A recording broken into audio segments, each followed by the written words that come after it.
Welcome back to Incremental, the continuous improvement podcast. This is our concepts edition for the week. I'm Devin Bedoni. And I'm Uriel Eisen. And you have a quote for us?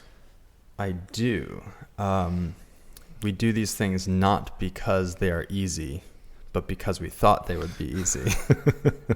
Where did that one come from again? I don't remember. I think it was like on the wall in a shop tour or something. Uh-huh. And then I think I heard it on a podcast recently, but I'm trying to think. Anyway. Yeah. It cracked me up because, I mean, obviously it's referencing the more famous quote. What's the more famous one again? We do these things not because they're easy, but because they are hard. Right. Going to the moon. Yeah. And I just feel like a lot of projects and a lot of I don't know if you listened to How I Built This. Every once in a while, yeah.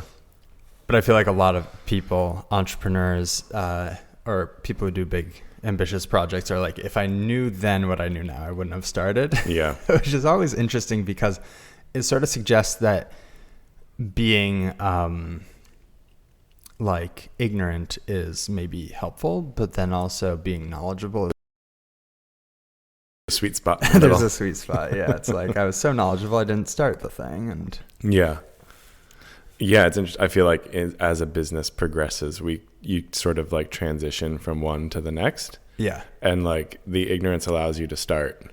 And then hopefully the lack of ignorance allows you to become efficient and like successful by not trying to do every little thing yourself. Right. But without that ignorance, yeah, you would just go get a job because it makes more sense at someone else's company. For sure. No, you look at, I look at salaries that are available and it's just so impressive that people, those were all businesses that people started, you know? Yeah, yeah.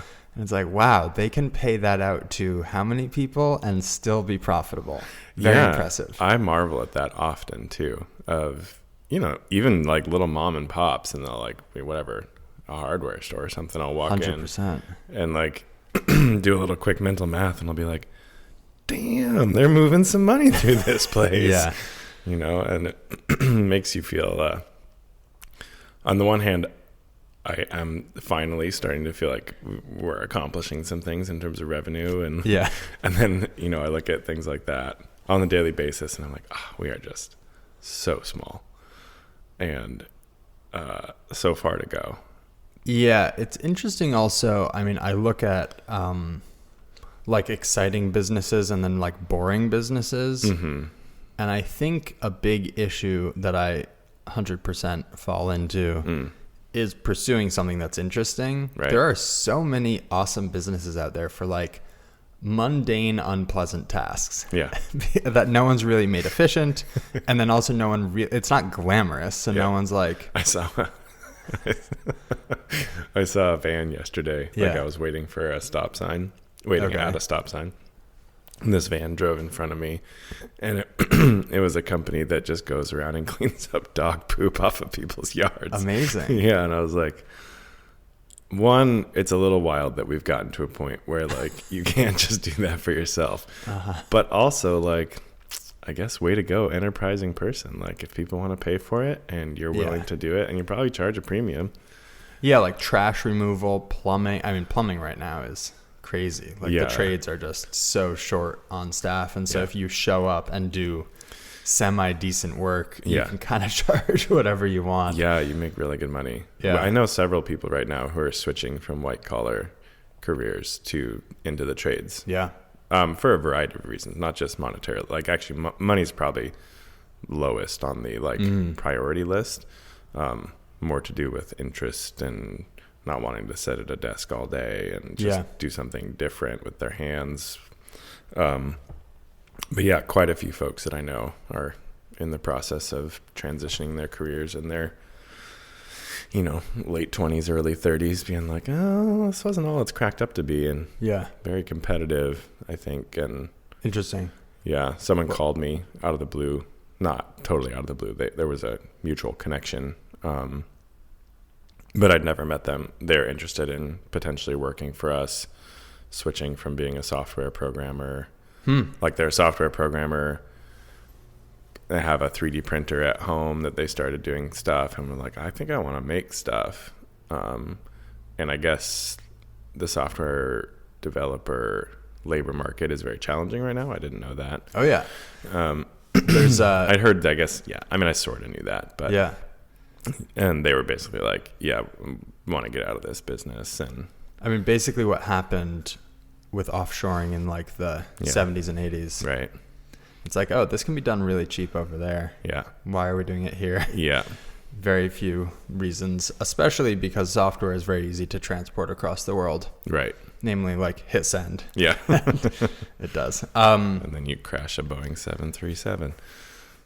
Potentially. Maybe. Was that? I don't know if that was directly related, but I think there were a lot of onshore issues as well. There were onshore issues. Yeah. The global issue, I think, was sort of at the root of that, of like lack of oversight, outsourcing things that needed to, have like very clear eyes on. Interesting. I know very little about it. I'm probably speaking out of turn here, but anyway. But I guess that is not what people listen to this podcast for.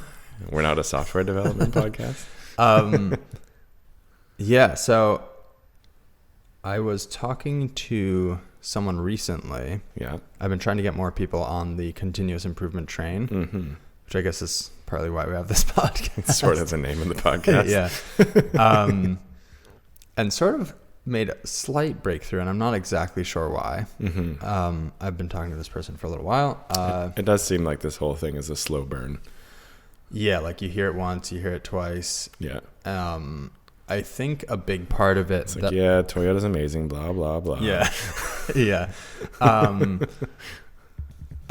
One thing that I realized, which I think is worth thinking about, is that, and I sort of talked to them about it, and it's basically that like any rational person will really not do continuous improvement, because if you're taking an eighth of your day away from doing the task and instead use it to improve how you do the task for the next, unless it's a major improvement, for the next 3 months easily, you will just be behind. But after that, you see very substantial gains. Like by year 3, you're like 3 years ahead or 5 years ahead of where you would have been. Yeah. But there's this valley between where you're at now and like any sort of benefit to the company. Yeah. So I think it kind of makes sense that that not like you look at this stuff and the results people have, and it's just constantly a little bit shocking to me. Yeah. I had a guy come through the shop. I had no idea who he was. Turns out he runs an R&D lab for battery chemistry at a major car company. And I showed him Kanban in the shop, and he was like, oh man, we gotta do this. Like right now they're writing supplies on whiteboards of like, hey, we ran out of this. Oh, we also ran out of this, which is a much better system than no system at all, but it's still way not nearly as good as Kanban, where you can then track on the card like where you ordered it last time, how much you paid, what the date you ordered it, how long it, whatever, all the stuff you can do with Kanban. You can really, the traditional, I mean, in many ways the simple Kanban is great, but if you get into it, like, you can embed so much information in that. Yeah, I've started writing right on the Kanban. Like when I order stuff, I'll write the date and the price, just so that next time I don't have to go like shopping. Or like if I shop around for price a bit, you sort of get a sense of how much it will cost, right? Yeah. But like when you go back, you don't remember how much you paid last time, and so it's very easy to go like, oh, well, is it cheaper over here or is it cheaper over here? Yeah. So so I started writing that, and like when I ordered it, I'm trying to think who it was, but they wrote when it was ordered and then when it came in, right? Because like when you do the fulfillment, like when it arrives and you restock the item, you can write on the back of the card how, like when it came in. And so you can start to see general lead times, which is kind of, anyway, there's a lot of useful stuff, but it was a little bit mind blowing to me that this is like a major car company. Yeah. And there's still like such a lack of, and there's zero focus on process improvement, essentially, right? It's sort of like that single loop learning versus double loop learning. I think most of the world is engaged in single loop learning, which is we have an objective, does this thing get us closer to that objective? And very few people zoom out one step or take much time out of their day to zoom out and say, how are we going about the total process, and is there improvement to be made? Yeah, focusing just on the, what would you call it, kind of like the core product and not the creation of the core product. Yeah. As a process of it and as a whole. Yeah. And I mean, similar with like the A3 stuff is like most people start 2/3 into the process. Yeah. Including me. I mean, it's like very rare to take any time, and definitely not 60% of the time, to like really think through like root causes. Yeah. Current state documentation. Yeah. Like kind of like, yes. Like we know it. Yeah. We know that. We're here every day. Right. No, what I really need to know is, can we buy a pallet jack to load these pallets onto the shelves faster? Yeah. It's not like, well, why do we have pallets? Right. Why do we need to put them on the shelf? Mm-hmm. What? My brother has this issue where he's been complaining about, rightfully so, because his company is not interested in improving anything, seemingly. And the company likes to hold a lot of inventory in the store. And the result is that you're going like unstacking a pallet, then restacking the pallet, and it takes like 40 minutes. And the more you stock mean to they count add, everything on the pallet? No, to get what you need to restock the shelves, because they like keeping a lot of inventory in the store instead of, even though they're doing weekly deliveries. Oh my god. Yeah. Oof. Anyway. Yeah. It's amazing the inertia of established systems, and like as I run a business, I do get it. Like, because changing systems takes a lot of work. Yeah. So it's, on the one hand, it's kind of understandable that companies, like, once they have something working, they like, I mean, it comes back to sort of SMED principles, right? Yeah. Once they have something working, they like do not want to change it. Right. And I get it. Like, it's a lot of work to change. And at the same time, it's like, it's just like walking through mud in those companies. Yeah, all the time, every single day. Up to your knees. And then basically asking the people walking in the mud to walk a little faster. Yeah. And it's like, this sucks. And you give me no agency to change it. And I know how to change it. And you give me no time to change it. Yeah. And I'm not measured on the... Like, can I at least have a shovel to clear my path? No, we don't have money for shovels. Yeah, lift your feet higher. Just take bigger steps. So I'm reading Toyota Kata, which I'm quite enjoying.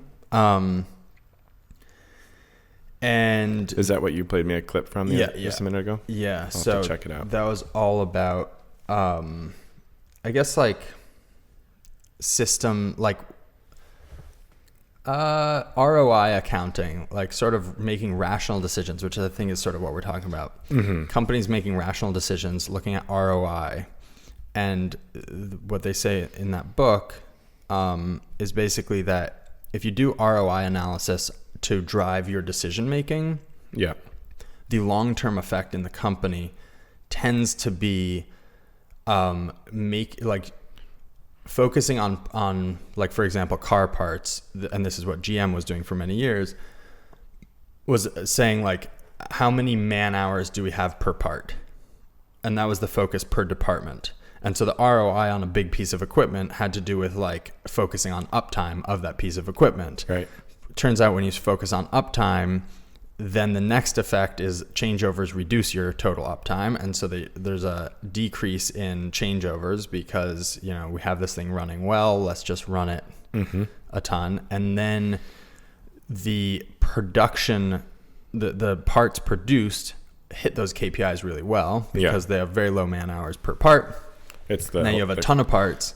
The goal example of their accounting. Yeah, classic mass production. Yeah, and then you have a lot of inventory, and that inventory is accounted for as an asset rather than a huge cost. And so it's interesting, again, like rationally speaking, from a day-to-day perspective, all of the incentives are sort of against. All of the easy metrics suggest that you should not do continuous improvement. Right. because tomorrow you will be worse off. Yes. But as a total operating system and management system, it turns out that companies that do it far outperform by like with TPS, it's typically like year 2 and year 3 where people start to see multiples on their revenue or profit. Yeah.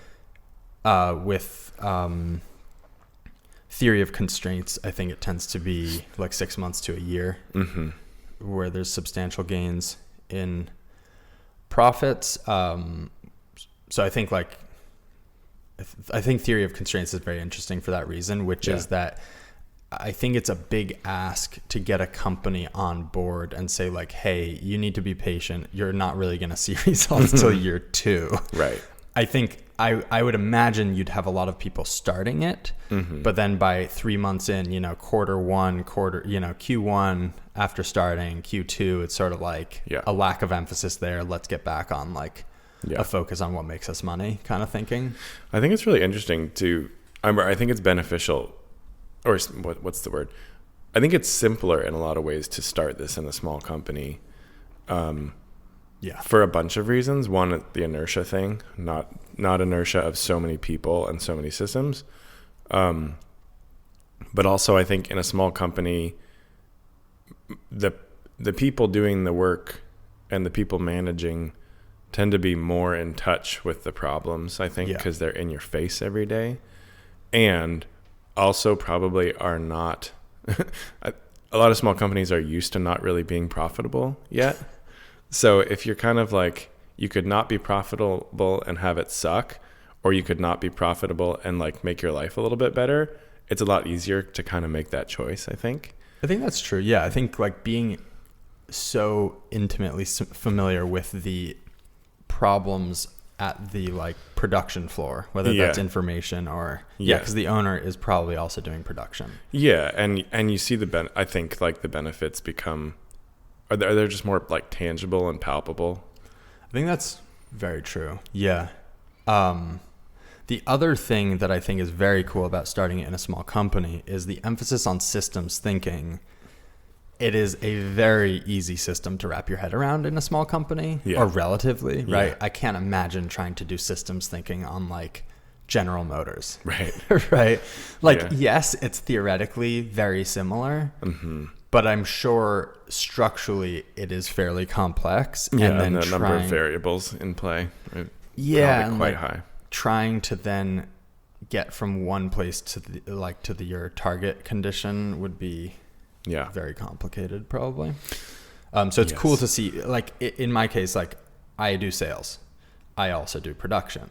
It's very clear to me the effect of the sales department on the production floor. And if there's a lack of leveling in one, you get huge inefficiencies in the other and big problems, right? And like that is not a new problem. Like any production company is going to say, like if the sales team sells too much or too little, it's a problem. But the feedback loop, like there's just a lot less direct coupling there. Yeah, interesting.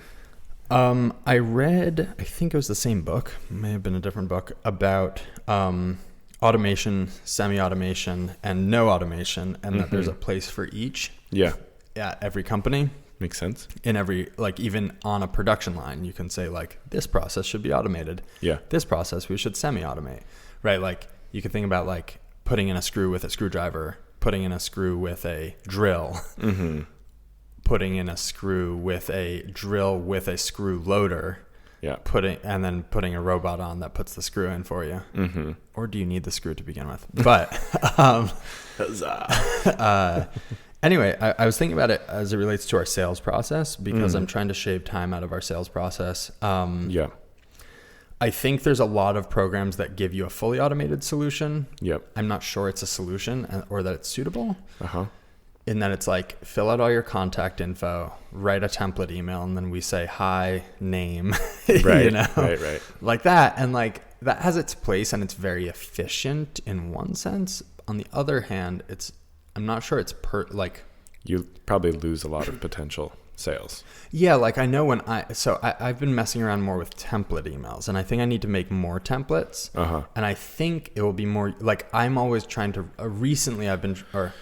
Historically, I've been writing template emails as like what is an email I could send to anyone, and making the language very versatile instead of saying what is an email.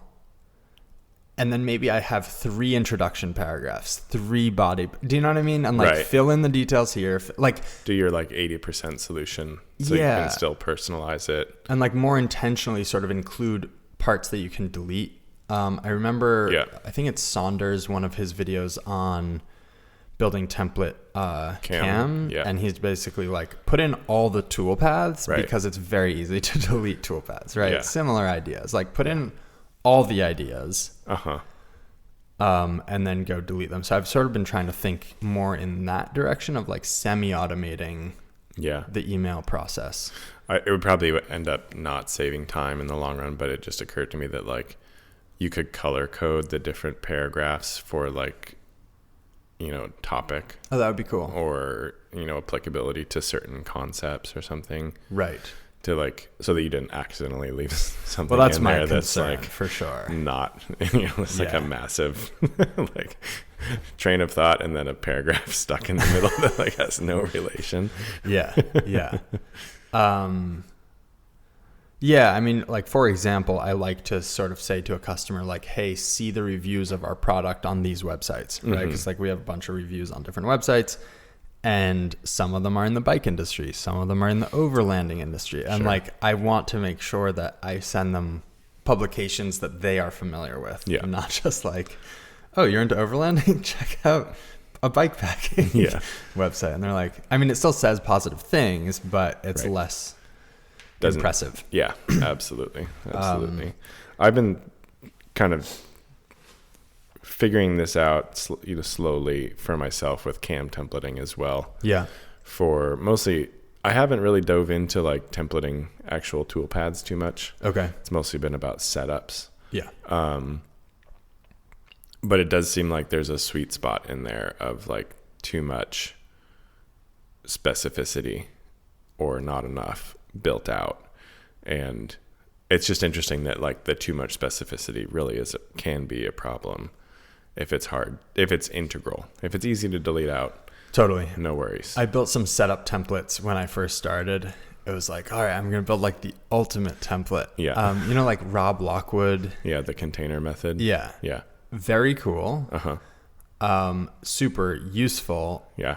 I think I didn't have the experience with the machine enough to know where exactly it would be useful. And so I tried to sort of make it do everything with parameters. Yeah. And it's like, it's so cumbersome. I stopped using it basically. Yeah.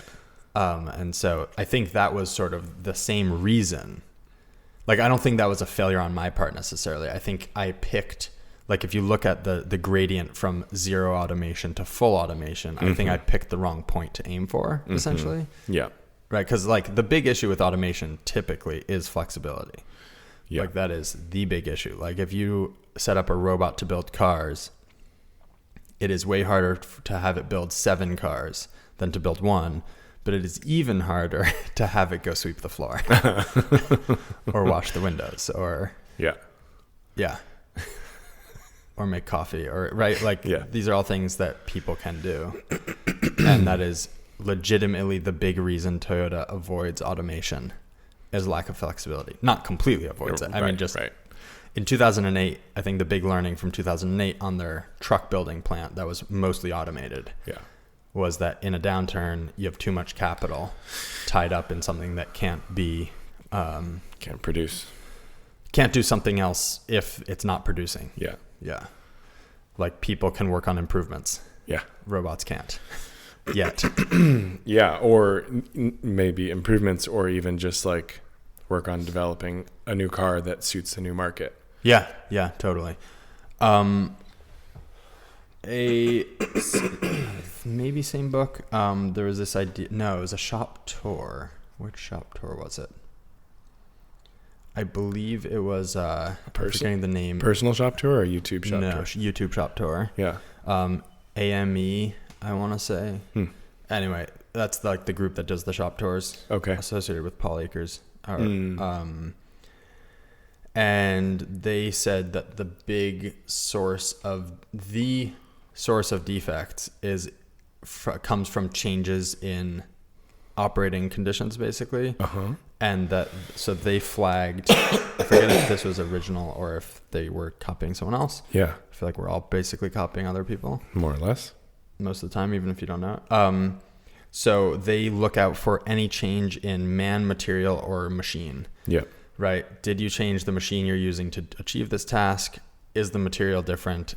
Is there a change in personnel? And I think this is really useful because it can start to be a leading metric instead of a trailing metric, in that you can't, like, I think what's happening most of the time, I know for us, is you go, oh, we just saw this defect. Yeah. What happened? Then you go back and you say, oh, right, we changed our material supplier. Or like this happened when we switched from our previous aluminum supplier to you. Right.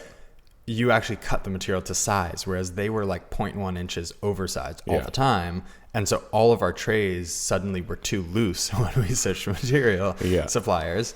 And like that was, that was an issue that we had to resolve. And I think this can sort of, I thought I put it in here because it's useful to start analyzing these things to generalize the information and the learning. And I think that's a cool one. It's like anytime there's a change in personnel, material, people or you mean, so what you're saying, material, machine, like pause and check, give it more time. Yeah. Like maybe do a higher QC inspection. And I think we've gotten better at that on the CNC. It's like if we make a new gripper jaw or a new set of soft jaws. Yeah. Right. Like whatever you've changed, it's sort of like banishing the ignorant assumption that like, oh, I can't think of anything logically that changed, so it's fine, full send. Yeah. Like, it's sort of like, okay. Yeah, always slow down. Slow down. Yeah, always overall, check. It's faster. Yeah. I find that particularly the case when working with the like hand-programmed macros. When you're like, okay, I changed this thing that is supposed to change this one aspect. Right. And I want to assume that all the other aspects are unchanged, but you can never assume. Yeah. Especially when, like, for me, I'm like definitely like a blind like bull in a china shop doing programming. And so I don't think it's you. I think anyone. You're handwriting numbers, and those numbers in this case are very critical that they're correct. If you misplace a decimal, if you like, it's that. I just found it I was working on it this last week, and like tracking state of like 10 different variables in your head while also trying to like read other variables it's a thing. Yeah, it's really hard. I think there's an issue here where the programs we're writing are so simple that it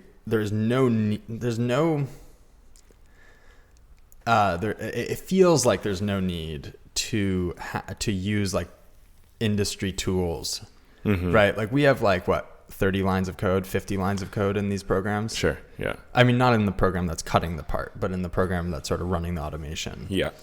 Whereas, something else might have like 100,000 lines of code. Yep.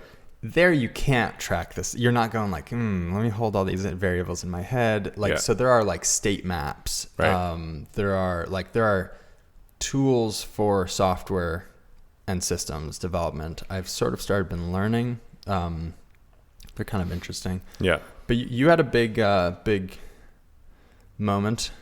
Which one? Well, with the gripper you've been working on for quite a while. Yeah, I was going to keep that for our next episode, but as an improvement. Yeah. Interesting. Well, tune in on Friday to Devin's big news. But we did follow up on last week. You and I were discussing probing. Maybe it was last week or the week before. Yeah. Probing and whether you could just like output a position check out of Fusion.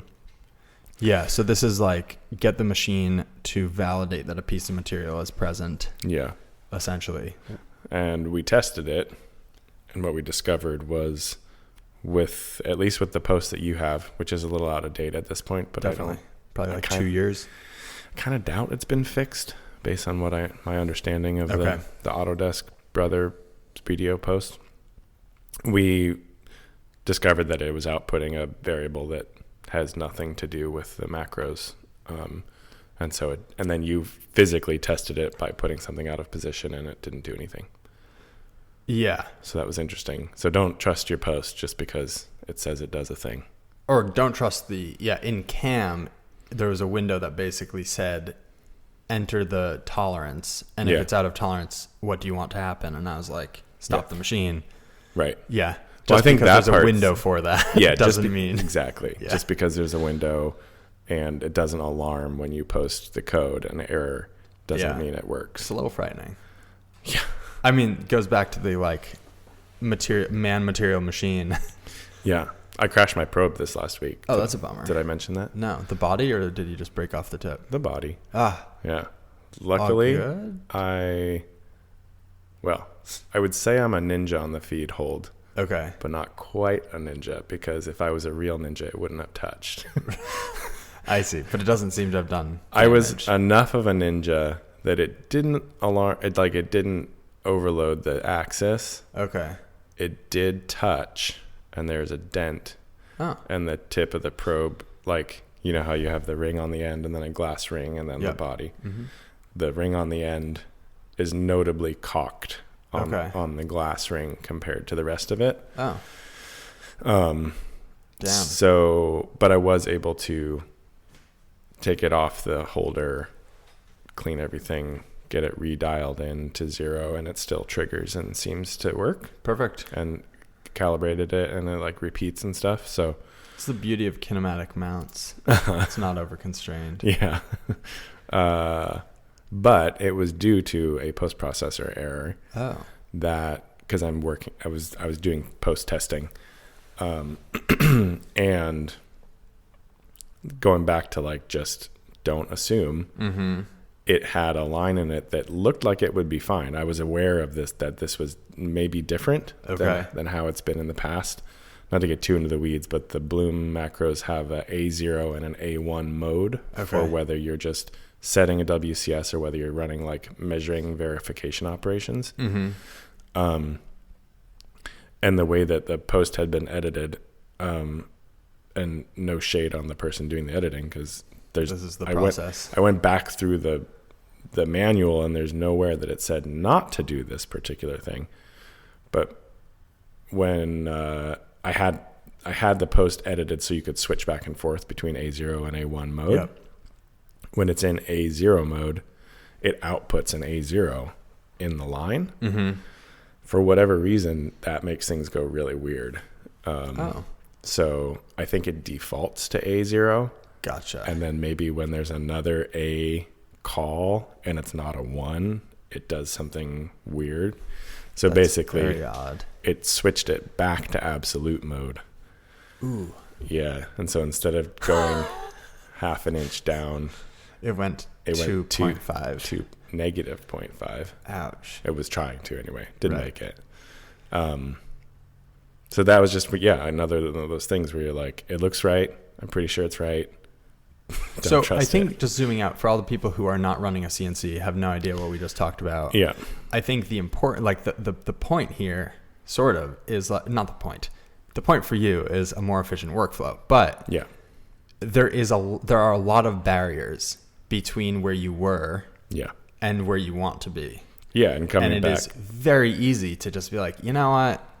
It's not like we have a workflow that works. Yeah. Let's just stick with it. Yeah. Coming back to the, like, making your employees walk through mud every day. Like, I kind of get it. Right. You know? Totally.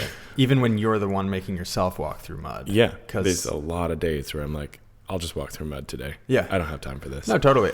My brother was out, different brother. And we spent most of a day trying to get an email to send from a QR code. Yeah. While maintaining formatting. Uh-huh.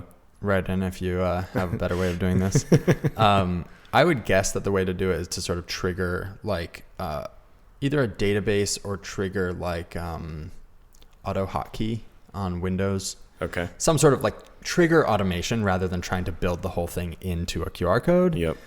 It seems to be a bug with the iOS, like Apple phone operating system of scanning the QR code. Interesting. But we had eventually succeeded.